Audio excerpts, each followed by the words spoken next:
Como saben, hemos estado haciendo estudios bíblicos acerca de la eclesiología, del estudio de la iglesia, y hoy día vamos a ver un tema que se llama los propósitos de la iglesia.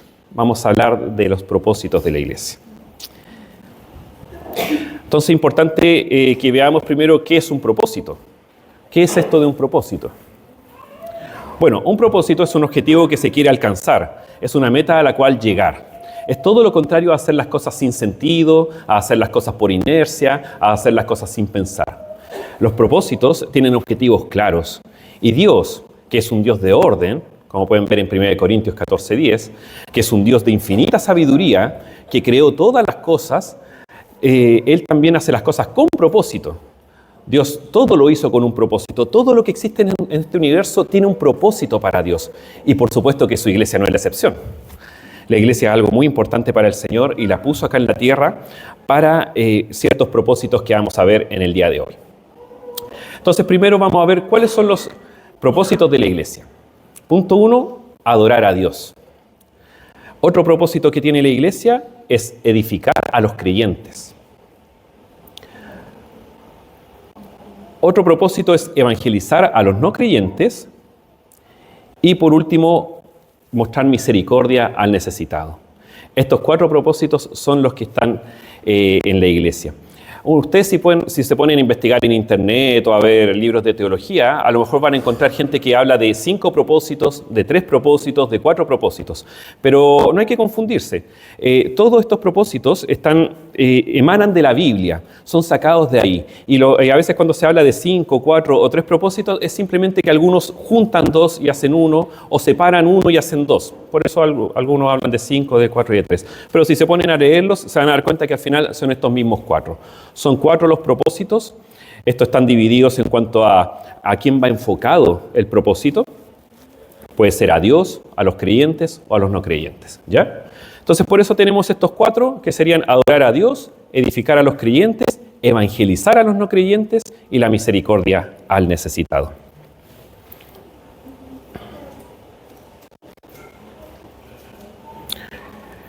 Vamos a ver el primero de ellos, que es la adoración a Dios. A adorar a Dios. Colosenses 3:16 dice lo siguiente: la palabra de Cristo more en abundancia en vosotros, enseñándoos y exhortándoos unos a otros en toda sabiduría, cantando con gracia en vuestros corazones al Señor con salmos e himnos y cánticos espirituales. La Biblia es muy específica en este versículo y muchos otros, a quien nosotros debemos adorar a Dios con alabanzas, con cánticos espirituales y con salmos. Entonces, lo que se hace aquí de adorar al Señor con alabanzas no es la previa simplemente al sermón, no es algo que está para completar el culto, sino que es algo muy importante. La adoración, haciendo alabanzas al Señor, viene a cumplir un propósito de la iglesia, hermanos. Un propósito. Entonces es súper importante que nosotros le demos la importancia que se merece a la alabanza en la iglesia. La alabanza es algo muy, muy importante, de sumo respeto, de suma reverencia para nosotros. Entonces lo recalco esto porque no es el momento de ir al baño, no es el momento de atender el celular, de hacer otra cosa, de armar algo. No, el momento en que estamos alabando al Señor es un momento de sumo respeto y debemos enseñárselo así también a nuestros hijos, a que sean reverentes en ese momento en que estamos alabando al Señor, porque estamos engrandeciendo el nombre de nuestro Dios. Y si no lo hace su pueblo, ¿quién va a engrandecer el nombre de Dios? Pasamos la semana insertos en nuestro mundo secular, escuchando la prensa, escuchando a nuestros compañeros de trabajo, escuchando un sinfín de cosas.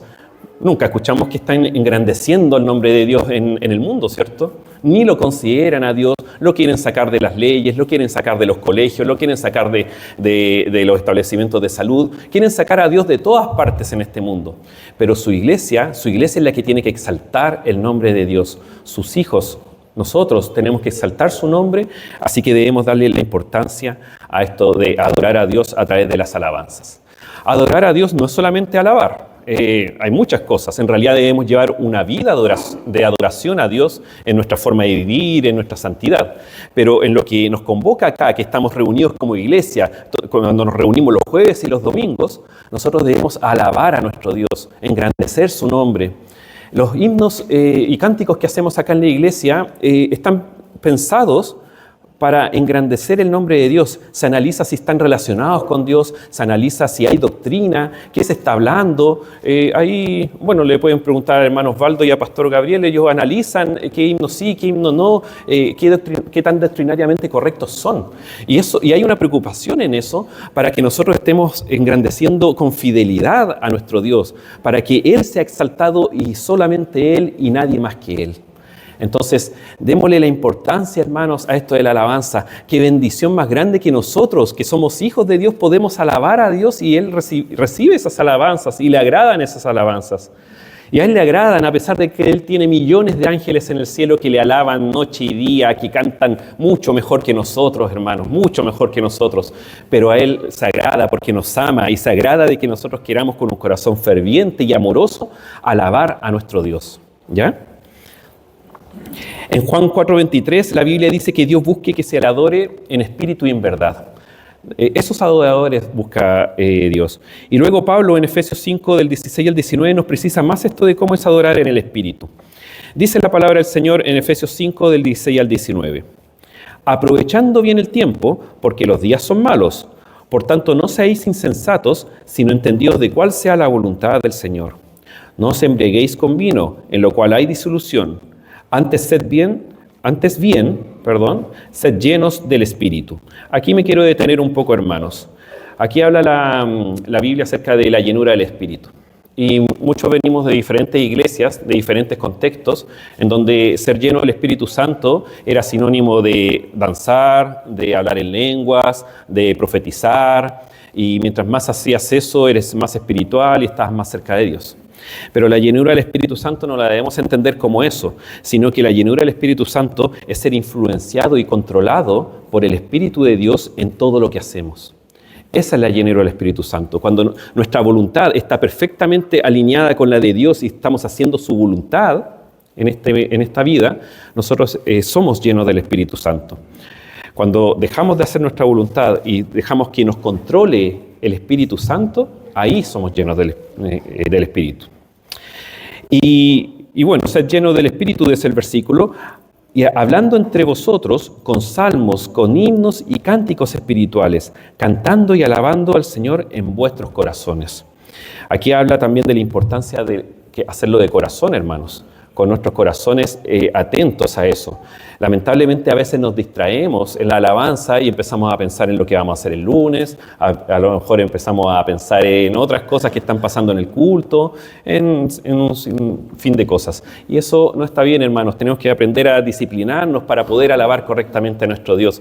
Yo he sido culpable de eso, hermanos. No se lo vengo a decir acá como quien alaba perfectamente al Señor. Uno a veces se distrae, hermanos, y eso no está bien. Tenemos que estar enfocados con nuestro corazón, con nuestra mente, enfocados en adorar a Dios, en alabar a Dios, en engrandecer su nombre cuando estemos alabando. Hay que incluso orar antes de estar alabando. Antes de pararse a alabar, sería bueno orar para que el Señor nos dé el entendimiento y podamos hacerlo con un corazón ferviente y amoroso para Él. ¿Ya? Entonces ahí tenemos el primer propósito, que es adorar a Dios. Entonces, como les decía ahí, una frase importante, parte de la adoración a Dios es la alabanza, y esto no es solamente una previa a la predicación de la palabra. En la alabanza estamos cumpliendo con un propósito de la iglesia, ni más ni menos. ¿Ya? Vimos ya el primer propósito, y ahora vamos a ver el segundo, edificar a los creyentes. Colosenses capítulo 1, versículos 26 al 28, dice lo siguiente. El misterio que había estado oculto desde los siglos y edades. ¿A qué misterio se está refiriendo este versículo? A Cristo y su iglesia.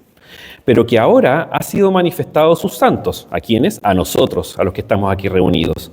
A quienes Dios quiso dar a conocer las riquezas de la gloria de este misterio entre los gentiles, que es Cristo en vosotros, la esperanza de gloria, a quien anunciamos, amonestando a todo hombre y enseñando a todo hombre en toda sabiduría. ¿Con qué fin? A fin de presentar perfecto en Cristo Jesús a todo hombre. También la iglesia tiene el propósito de enseñar a los creyentes a que puedan ir madurando y pasando de ser bebés y niños espirituales a personas maduras espiritualmente, que puedan servir y glorificar a Dios con sus vidas. Es un propósito súper importante En el versículo 28, al final, nos dice que el propósito de la iglesia es el de amonestar y enseñar. Amonestar y enseñar. Sí, es corregir y enseñar. Corregir lo malo, enseñar lo bueno. Eso es lo que se tiene que dedicar la iglesia. Y para eso la iglesia hace un sinfín de esfuerzos para que nosotros podamos ser edificados. Por eso están todos los jueves y los domingos las enseñanzas, los estudios bíblicos, los sermones.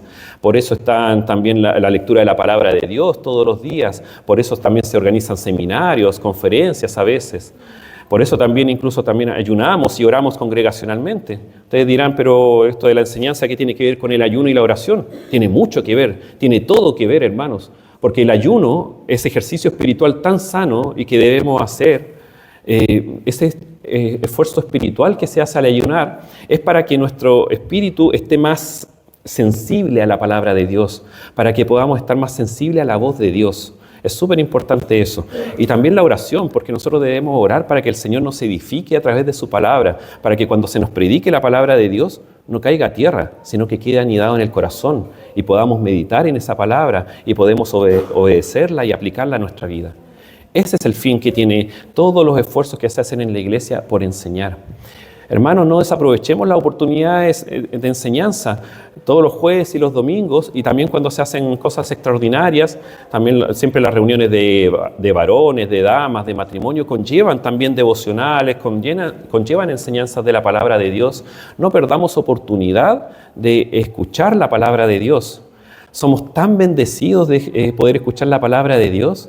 A veces estamos tan acostumbrados a poder tener nuestras Biblias, tenemos 5, 6, 7 Biblias en la casa, que deberíamos todos los días agradecer al Señor porque tenemos su palabra en nuestro idioma, la podemos entender, la podemos leer cuantas veces queramos, todos los días. Eso debe ser muy apreciado por nosotros porque eso nos va a permitir conocer más de Dios. Entonces, todos estos esfuerzos que hace la iglesia por enseñar y predicar la palabra de Dios son con el propósito de nutrirnos espiritualmente y así influenciar e inclinar nuestros corazones a ser como Jesús en todos nuestros caminos. La edificación de los creyentes tiene como fin, como decía al final del versículo 28, el presentar perfecto en Cristo Jesús a todo hombre. Debemos ser perfeccionados día a día para ser como Cristo, y esa debe ser una meta en nuestra vida. Mucha gente del mundo tiene diversas metas, quieren tener parcelas, quieren tener viajes, quieren tener MBA, doctorados, quieren tener muchas cosas de este mundo. Pero nuestro único propósito, nuestro único objetivo que tenemos nosotros los cristianos, nuestro anhelo es ser como Cristo, es ser como nuestro Señor. ¿Cuál es mi propósito hoy día? Me levanté con el propósito de ser como Cristo. ¿Cuál va a ser mi propósito mañana? Levantarme para ser como Cristo. ¿Y qué propósito voy a tener en mi mente cuando tenga 80 años? Ser como Cristo. Eso es toda nuestra vida. Llevamos una vida de perfeccionamiento, de santificación para llegar a la estatura de Cristo. ¿Ya? Nunca perdamos el foco de eso, hermanos. Esto de estudiar los propósitos de la iglesia es muy importante para que entendamos por qué hacemos lo que hacemos.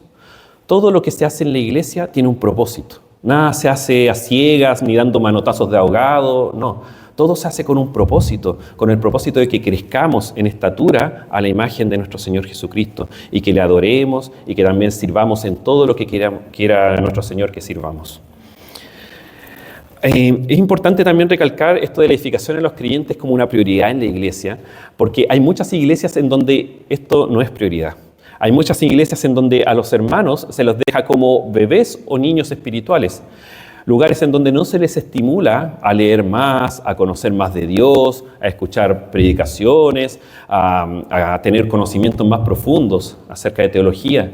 Es triste, lamentablemente, eso, y eso es una explicación de por qué a lo mejor la iglesia cristiana en estos tiempos es tan débil. Mi pueblo muere por falta de conocimiento, dice el Antiguo Testamento. Y por eso la iglesia cristiana chilena no impacta en la sociedad como debería impactar. Una vez cuando vino el pastor Calle acá, conversaba con él acerca de la situación en Perú, por ejemplo, del aborto. Y en Perú, en el Congreso de Perú, hay un cuerpo de legisladores que son cristianos, abiertamente cristianos, y que se votó en contra del aborto. Y no se aprobó el aborto en Perú. Yo decía por dentro, qué ganas que en Chile fuera así. Tenemos algunos parlamentarios que dicen ser cristianos, pero son pocos y hasta dudo de algunos de ellos incluso. Entonces, pero eso es por la poca influencia que tiene la iglesia cristiana chilena en nuestra sociedad. Y eso es porque somos bebés y niños espirituales. ¿Un niño puede influenciar la sociedad? No. ¿Nuestros hijos influencian la sociedad? No. ¿Quiénes influencian la sociedad? Los adultos. Cuando estamos en nuestros trabajos, cuando estamos en posiciones de liderazgo, cuando conversamos con otras personas, somos nosotros los adultos los que podemos influenciar a otras personas. Y eso lamentablemente el mundo cristiano acá en Chile no lo está haciendo de la manera que se debiera hacer. Oremos para que haya crecimiento, edificación, para que todas las iglesias que están en Chile, todas las iglesias cristianas puedan crecer, ser edificadas y que esos creyentes año tras año sean más semejantes a Cristo y sean más espirituales. Hay iglesias en que no se estimula para nada a que el cristiano estudie y profundice sus conocimientos bíblicos. Hasta que mueren se les deja como niños o bebés espirituales. Incluso se les desalienta con frases como, es que la letra mata. O, ¿por qué usted anda leyendo o escuchando sermones en otros lados? ¿Acaso no es suficiente con lo que yo les enseño acá en la iglesia? Son frases así que yo y ustedes seguramente han escuchado por ahí. Eso está muy mal, hermanos, y qué bueno que en esta iglesia se promueve el que se estudie la palabra, el que se profundice la palabra. Eso debemos siempre orar para que se mantenga así. Lejos de querer permanecer como niños espirituales, debemos tener sed espiritual, hermanos, hambre de conocer más de Dios, de saber más de Dios, de admirarlo cada día más. Eso nos ayudará, entre otras cosas, miren a todo lo que nos va a ayudar, a fortalecer nuestra fe, a enderezar nuestros caminos, a mostrar más amor, más bondad, más misericordia y, en definitiva, como decíamos antes, a ser más semejantes a Cristo en nuestra manera de vivir. Así que tengamos hambre espiritual y en esos días que hay desánimo, que no quiero tomar mi Biblia, que no quiero escuchar devocionales, sermones, predicaciones, hermano, oremos para que el Señor nos dé esa hambre, que nos dé esa inquietud por conocerle más, por querer más de su palabra. Oremos. Todos tenemos esos momentos de debilidad, pero no debemos quedarnos ahí. ¿Ya? Entonces ya hemos visto dos propósitos que tiene la iglesia: adorar a Dios y edificar a los creyentes. Vamos al tercero: evangelizar a los no creyentes. Mateo 28:19 dice: por tanto, id y haced discípulos a todas las naciones, bautizándolos en el nombre del Padre y del Hijo y del Espíritu Santo, enseñándoles que guarden todas las cosas que os he mandado. Y aquí yo estoy con vosotros todos los días hasta el fin del mundo. Amén. Un versículo muy conocido, ¿cierto?, en que el Señor Jesús nos manda a que evangelicemos, nos manda a que hagamos discípulos a todas las naciones. Y el Señor Jesús aquí usa un imperativo. Jesús nos ordena hacer esto. No evangelizamos por si se nos ocurre, sino que tenemos que cumplirlo, es un mandamiento de Dios. Ahí dice id. Id es un verbo imperativo, es una orden. Id. Nos está mandando el Señor a que vayamos y evangelicemos. Entonces, en el corazón de la iglesia debe estar muy anidado el desear compartir el evangelio con los no creyentes. Debemos siempre tener en mente a la gente de San Carlos, a la gente de las comunas alrededor de Ñuble, tener siempre en mente a las misiones que estamos apoyando, que las apoyamos económicamente, pero fundamentalmente, con mayor ahínco debemos apoyarlas con oración, hermanos. Orar, como estábamos orando justamente en la mañana con nuestro hermano Rodrigo, por el pastor Claudio Faúndez, por pastor Vicente, por Quillón, por Linares, por todos los lugares en donde queremos que el evangelio crezca, que avance el reino de Dios. Debemos tener eso en el corazón, hermanos.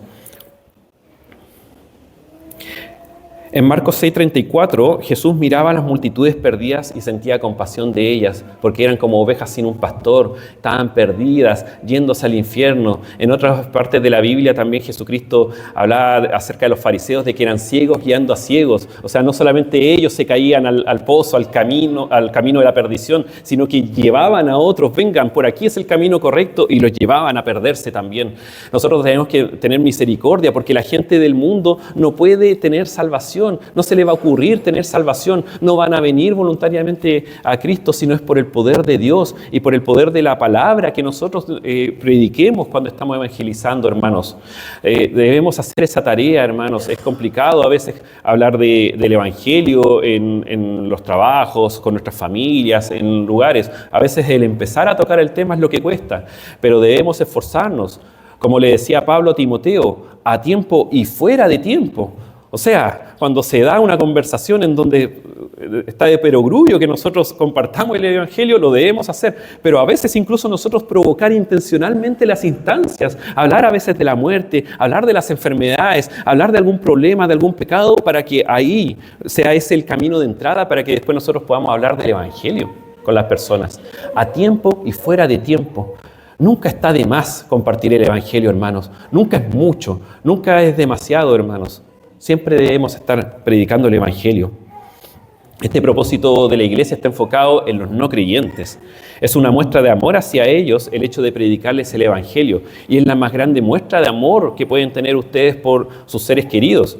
Si aman a sus padres, a sus hermanos de sangre, a los tíos, familiares, primos, vecinos, amigos, lo mejor, el más grande amor que pueden tener ustedes por ellos es predicarles el Evangelio.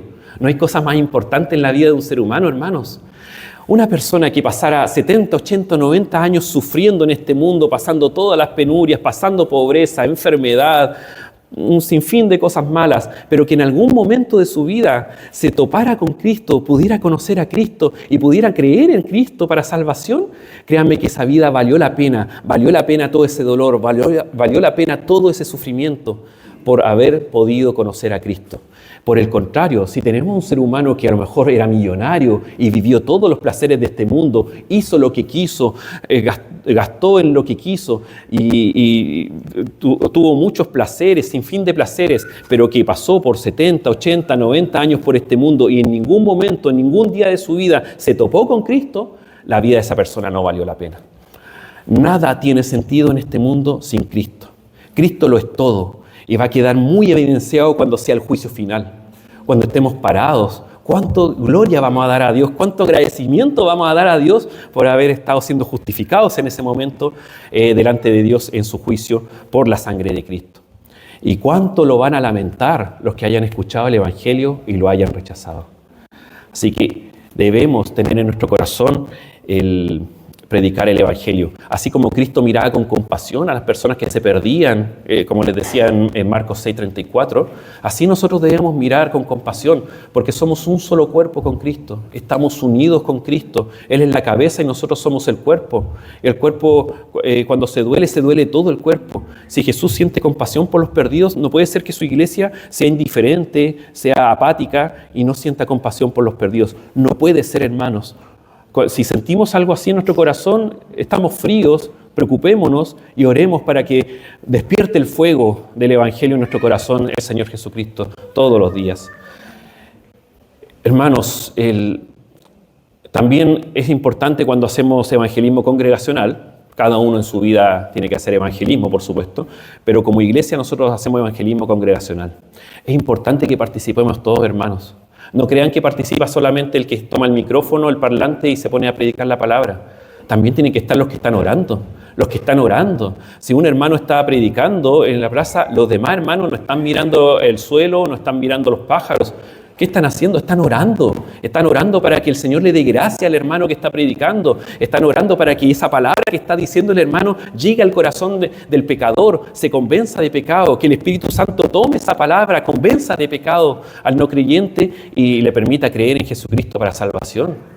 Debemos estar orando. Y también podemos persona a persona evangelizar. Al principio como iglesia cuando salíamos a evangelizar solamente agarramos el parlante, el micrófono y básicamente hablábamos a las personas, pero últimamente hacemos lo que también se tiene que hacer, que es acercarse persona a persona, ponerse al lado del que está sentado en la plaza y decir: ¿escuchó lo que se dijo? ¿Usted qué cree? ¿Cree en Dios? ¿Cree en Jesucristo? ¿Es cristiano o no? Y ponerse a conversar con las personas de forma personal. La última vez que fuimos al hogar de nuestra hermana Camila, fue muy bonito porque fue así. Cada anciano estaba con un hermano prácticamente y conversando de muchas cosas, pero por lo que pude percibir, todos compartiendo el Evangelio también. Eso debemos hacer, hermanos. Todos, nadie sobra en compartir el Evangelio. Nadie está de más, hermanos. Todos podemos compartir el Evangelio. Todos saben lo que hizo Jesucristo por ustedes. Todos saben qué es el Evangelio. Entonces no hay nadie que pueda decir, yo no soy capaz de compartir el Evangelio. Comparte lo que hizo tu Señor contigo. Cuéntale a los demás cuán grandes cosas ha hecho Dios contigo. Hermanos, atrevámonos, seamos valientes, oremos al Señor para que nos dé valor y para que nos dé sabiduría en lo que salga de nuestra boca para compartir el Evangelio con los demás.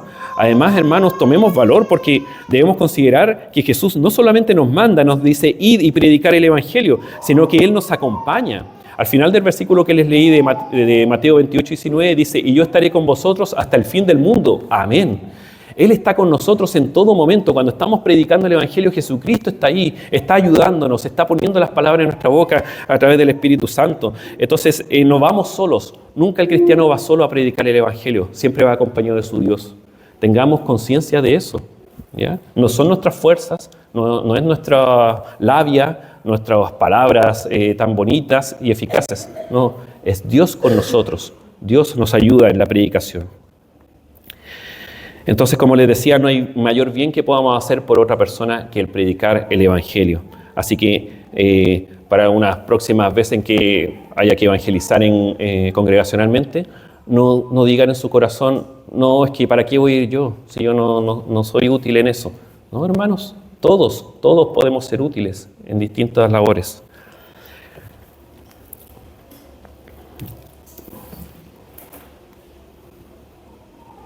Como les decía, tiene que ser, esta orden de Jesucristo de ir y predicar el Evangelio tiene que ser una preocupación muy especial y prioritaria para nosotros. Como les decía, tenemos que hacer un mismo sentir con Cristo Jesús. Cuando una parte del cuerpo se duele, todo el cuerpo se duele y lo podemos experimentar en nosotros mismos. Cuando nosotros estamos con una gripe muy fuerte, con una bronquitis muy fuerte, estamos tirados en la cama. Cuando un hermano nos va y nos pregunta, ¿cómo estás? Uno dice, estoy enfermo. De los pies a la cabeza estoy enfermo. Mi sentir es estar enfermo. Uno no dice, mi pulmón está enfermo. No, dice, estoy enfermo. Lo mismo, si Cristo Jesús tiene este sentir de la compasión por los demás, nosotros no podemos sentir otra cosa que también compasión por los demás. No hay otra cosa, no hay otro sentir. No es decir, no, es que yo no soy tan dado al amor. No, hermanos. Tenemos que mostrar amor todos. Vimos ya el tercer propósito que tiene la iglesia y ahora veamos el cuarto. Misericordia al necesitado. Para esto voy a pedir ayuda con estos versículos que estoy poniendo en la pantalla. Entonces, hermano Nicolás, ¿nos podría ayudar con Hechos capítulo 11, versículo 26 al 29, por favor? Voy a repartir primero los versículos y después le voy a dar la oportunidad a cada uno de que los lea. También quiero que nuestro hermano Camilo lea 2 Corintios capítulo 8, versículo del 1 al 4, por favor. Nuestra hermana Cindy podría leer 1 Juan capítulo, creo que ahí me faltó algo, 1 del 17 al 18. Y por último, nuestro hermano Pedro nos puede leer Gálatas capítulo 6, versículo 10. ¿Ya? Primero vamos a partir entonces con nuestro hermano Nicolás. Perdón, antes de eso, hermana Cindy, perdón, es 1 Juan capítulo 3, versículo 17 al 18. Ya, ahora sí. Hechos 11, del 26 al 29. Así es. Dice, y se congregaron allí todo un año con la iglesia y enseñaron a mucha gente, y a los discípulos se les llamó cristianos por primera vez en Antioquía. En aquellos días unos profetas descendieron de Jerusalén a Antioquía, y levantándose uno de ellos, llamado Agabo, daba a entender por el Espíritu que vendría una gran hambre en toda la tierra habitada, la cual sucedió en tiempos de Claudio. Sí. Entonces los discípulos, cada uno, conforme a lo que tenía, determinaron enviar socorro a los hermanos que habitaban en Judea. Amén. Aquí vemos una muestra de amor de unos hermanos hacia otros. Entonces había un gran hambre, ¿cierto? Decía el versículo 28, en los tiempos de Claudio. Y bueno, los hermanos de Judea estaban pasando necesidad. Entonces había que ir y socorrerlos. ¿Y qué hicieron los hermanos? Tomaron de sus bienes y les enviaron ayuda a ellos. ¿Ya? Segunda de Corintios, capítulo 8, versículo del 1 al 4, por favor. Asimismo, hermanos, os hacemos saber la gracia de Dios que se ha dado a las iglesias de Macedonia. En grande prueba de tribulación, la abundancia de su gozo y su profunda pobreza abundaron en riquezas de su generosidad. Pues doy testimonio de que con agrado han dado conforme a sus fuerzas y aún más allá de sus fuerzas, pidiéndonos con muchos ruegos que les concediésemos el privilegio de participar en este servicio para los santos. Amén. Hermanos, quise tocar ese versículo en particular porque ahí no habla solamente del socorro, sino que también hay unas circunstancias. Los hermanos de Macedonia, ¿cómo eran? Eran pobres, y dieron de sus fuerzas y más aún de sus fuerzas. La situación económica tuya, hermanos, no es razón para dejar de ser generoso, porque no solamente podemos dar nuestros bienes, también tú puedes dar tus esfuerzos, tu tiempo, tu talento, puedes orar, puedes hacer muchas cosas, hermanos. Nunca está de más una ayuda, no solamente se puede ayudar con dinero. Entonces nunca diga, es que bueno, no tengo dinero, entonces ¿en qué voy a ayudar en la iglesia? ¿En qué voy a ayudar al necesitado? ¿En qué voy a ayudar a un hermano? Siempre se puede ayudar. Y a uno se puede rebuscar, hermanos. Alguna cosa que tienes en la casa puede servir para otro. Entonces siempre tengamos en nuestro corazón, como iglesia, el dar al que está en necesidad. Tanto de manera individual, porque la misericordia es algo que debemos practicar cada uno de nosotros individualmente con nuestro hermano, pero también así congregacionalmente, por supuesto que tenemos que mostrar misericordia. Primera de Juan capítulo 3, versículo 17 al 18, por favor.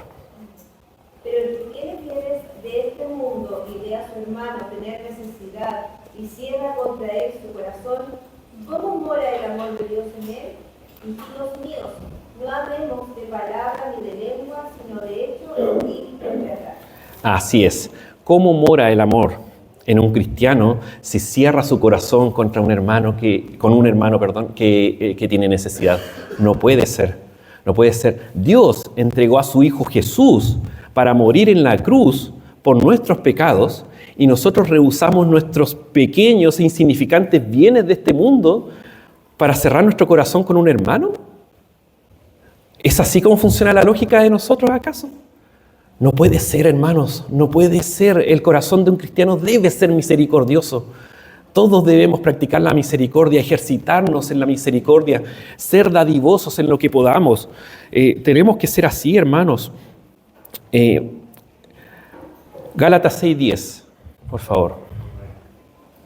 Así que, según tengamos oportunidad, hagamos bien a todos y mayormente a los de la familia de la fe. Amén. Según tengamos posibilidad de ayudar, ayudemos, hermanos. No nos quedemos ahí como, es que seguramente otro va a ayudar, otro va a salir con la solución.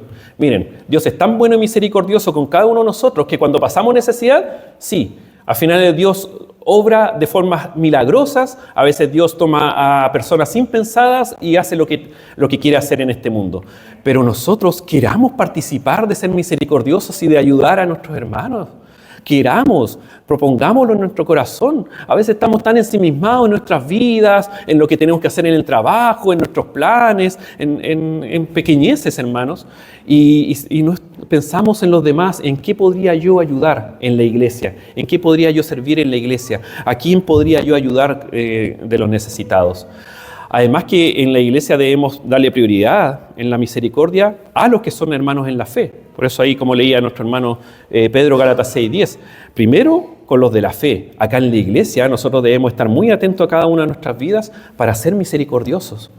Y también, prioritariamente los de la fe, sí, pero también debemos mostrar misericordia con los demás, con los de afuera, con los que no son creyentes, aunque sean nuestros enemigos, aunque no nos agradezcan, aunque para ellos desprecien nuestra ayuda. No importa, no lo hacemos porque nos vayan a felicitar ni porque nos vayan a aplaudir en público, lo hacemos porque amamos, lo hacemos porque el Señor nos manda a ser misericordiosos.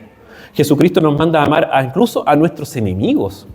incluso a ellos. Cuando estábamos orando por el evangelismo, el avance del reino de Dios en otras partes, bien oraba nuestra hermana cuando decía que salve incluso a estos que son enemigos de los cristianos en otros países, en Nigeria, que los persiguen, los quieren matar, los quieren maltratar, incluso orar por ellos para salvación. Tenemos que orar por todo el mundo y mostrar misericordia con todo el mundo.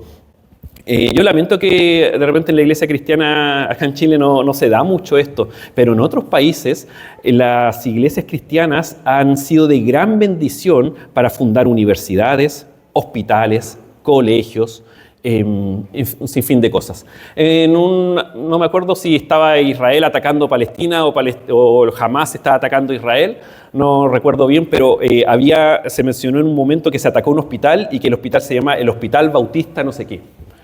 Eso fue fundado por una iglesia bautista. Obviamente que una persona en el mundo no le iba a querer poner bautista al hospital, no pega, ¿cierto? Así que obviamente que fue una obra de caridad hecha para las personas que vivían en ese lugar para que pudieran tener tratamiento médico. Y así muchas también van a África y llevan profesionales cristianos. Muchas iglesias en Estados Unidos hacen esto, llevan profesionales cristianos de diversas áreas, las llevan a África, a lugares, a ciudades en donde hay mucha necesidad, y ahí hacen pozos de agua, ahí otros ayudan con medicamentos, con sanidad, otros ayudan con educación, y con todos los dones, con todos los talentos que Dios le da a su pueblo, Dios hace grandes obras de misericordia en otros lugares. Ojalá si algún día llegamos a tener mucha bendición material, podamos ser de esos, de que tengamos un orfanato, un colegio, algo, sería pero hermoso, sería glorioso realmente poder servir al Señor de esa forma. Así que, hermanos, practiquemos la misericordia, seamos más sensibles con nuestros hermanos. Cuando estemos preguntando, saludando a nuestros hermanos, pongamos atención, preguntemos que cómo anda las cosas, la vida, el trabajo, para poder ahí poner atención a si hay alguna necesidad. También, hermanos, es importante ofrendar en la iglesia, porque con el dinero que se recauda de las ofrendas no solamente se mantiene la iglesia funcionando, hermanos, es también para hacer misericordia al necesitado. Ustedes muchas veces no lo saben, pero la iglesia actúa misericordiosamente con esos recursos financieros para ayudar a algún hermano que está en necesidad. Obviamente que lo que hace tu izquierda no lo sepa tu derecha, así que nosotros no estamos ahí anunciándolo a los cuatro vientos qué hacemos, cuándo lo hacemos y a quién ayudamos. Pero se hace esas obras, entonces también es importante por eso ofrendar. No solamente están ayudando a mantener funcionando la iglesia, sino que también para mostrar misericordia cuando es debido a alguna persona. Y todo eso obviamente con la guía del Espíritu Santo, el Señor ahí pone en nuestros corazones lo que se debe hacer. Debemos reconocer, hermanos, ahora ya actuando como iglesia, que como iglesia a veces hemos tenido momentos flacos en que hemos estado al debe en este propósito de la misericordia. Pero gracias a Dios que últimamente ha estado reaccionando la iglesia, eso yo creo que son las oraciones que el Señor las escucha y empieza el Señor a trabajar en nuestras vidas. Porque me sorprendió mucho cuando la semana pasada, creo, nuestra hermana Elisa nos anunciaba de que se juntaron para 4 canastas familiares, siendo que lo que se pretendía eran 2. O sea, eso llena de gozo, de alegría, darse cuenta de esas cosas que pasan en la iglesia. Y que ojalá que se repita muchas veces más, hermanos. Que cada vez que haya oportunidad de juntar canastas familiares, podamos llevar masivamente de nuestros bienes para poder cumplir con esa noble tarea. Así que, hermanos, misericordia al necesitado. Este propósito está enfocado principalmente en los creyentes, pero también en los no creyentes. Debemos mostrar compasión y amor con hechos tangibles, hermanos, no solamente de boca, de palabra, como leía nuestra hermana Cindy en 1 Juan capítulo 3, sino que con hechos tangibles, ayudando en lo que podamos a nuestros hermanos y a nuestro prójimo. ¿Ya? Hemos visto ya los 4 propósitos que tiene la iglesia en este mundo. Ya estudiamos estos 4 propósitos. Entonces, a modo general, quiero recordar algunas cosas importantes. Toda actividad u obra que se hace en la iglesia no es al voleo, no es porque sí, no es porque en otro lado lo hacen. Todo tiene un sentido, un propósito. algo que se quiere lograr para adorar a Dios, para edificar al creyente, para ayudar al no creyente. Todo tiene un fin, hermanos. Siempre consideremos eso. Así que los cultos son súper importantes, hermanos, y asistamos, vengamos con gozo, con alegría, y no nos perdamos ninguna parte del culto, porque todo es importante. Si ustedes me preguntan, ¿cuál de estos 4 propósitos será el más importante? Yo les tengo que contestar que no, ninguno. No se puede decir que un propósito es más importante que el otro. Los 4 propósitos son igual de importantes porque son establecidos por el Señor para su iglesia y en todos está involucrado el mandamiento, el gran mandamiento que nos entregó Jesucristo de amar a Dios con todo tu corazón, con toda tu alma y con toda tu mente y de amar al prójimo como a uno mismo. Todos estos 4 propósitos están impregnados de ese gran mandamiento, ¿ya? Así que no podemos decir que uno sea más importante que otro. Una iglesia sana es aquella que está sirviendo bien en estos 4 propósitos. No en 3 de 4 ni en 2 de 4, en los 4 propósitos que mencionamos. Esa es una iglesia sana.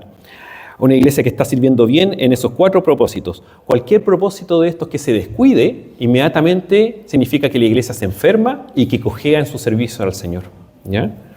Es responsabilidad de cada uno de nosotros, hermanos, no solo del pastor y de los diáconos, de cada uno de nosotros como miembros de la iglesia, el favorecer con nuestros dones, recursos, tiempos y talentos al logro de estos 4 propósitos en la iglesia. Cada uno individualmente a lo mejor podrá servir de mejor manera en un propósito. Con los talentos que Dios me da, a lo mejor yo en este propósito puedo servir de mejor manera. Pero cuando vemos la iglesia en global, cuando sumamos todos los talentos, los dones que Dios ha dado a cada hermano, debemos ver que la iglesia esté cumpliendo perfectamente bien estos 4 propósitos, ¿ya? Así que siempre estemos atentos a eso. No debemos ser egoístas ni ensimismarnos en nuestras vidas. Según los dones que Dios nos dio a cada uno de nosotros, debemos ponernos al servicio de la iglesia, ¿ya? Entonces, hermanos, ya para ir concluyendo, si tal vez no hemos utilizado nuestros dones, recursos y tiempos al logro de los propósitos de la iglesia, bueno, hay tiempo, estamos vivos, arrepintámonos, pidamos perdón a Dios y tomemos decisiones para cambiar. Aprovechemos las oportunidades de servir, aprovechemos las oportunidades de colaborar en que alguno de estos 4 propósitos se logre en la iglesia. Oremos también por la iglesia, hermanos. Siempre oremos. Tengan en oración la iglesia para que haya siempre unidad en la iglesia, para que siempre la iglesia se mantenga sana, se mantenga atenta a cumplir con estos 4 propósitos, hermanos. Porque como les decía antes, cualquiera de estos 4 propósitos que se descuide en la iglesia va a hacer que nuestra iglesia enferme y cojee en el servicio al Señor, ¿ya? Así que estemos siempre atentos y orando los unos por los otros y orando por nuestra iglesia, para cumplir estos 4 propósitos, con el fin, todo esto, de amar, servir y glorificar a nuestro gran Dios. ¿Eh? Eso es lo que le teníamos preparado, hermanos, en el día de hoy en el estudio. ¿Dudas, consultas, comentarios? ¿Qué querían hacer? Si no, se la hacen al hermano Cristian Ortiz el jueves, que va a estar ahí. Las más difíciles para él, por favor. Ya, mis hermanos, oremos entonces para terminar con este estudio. ¿Sí? Sí.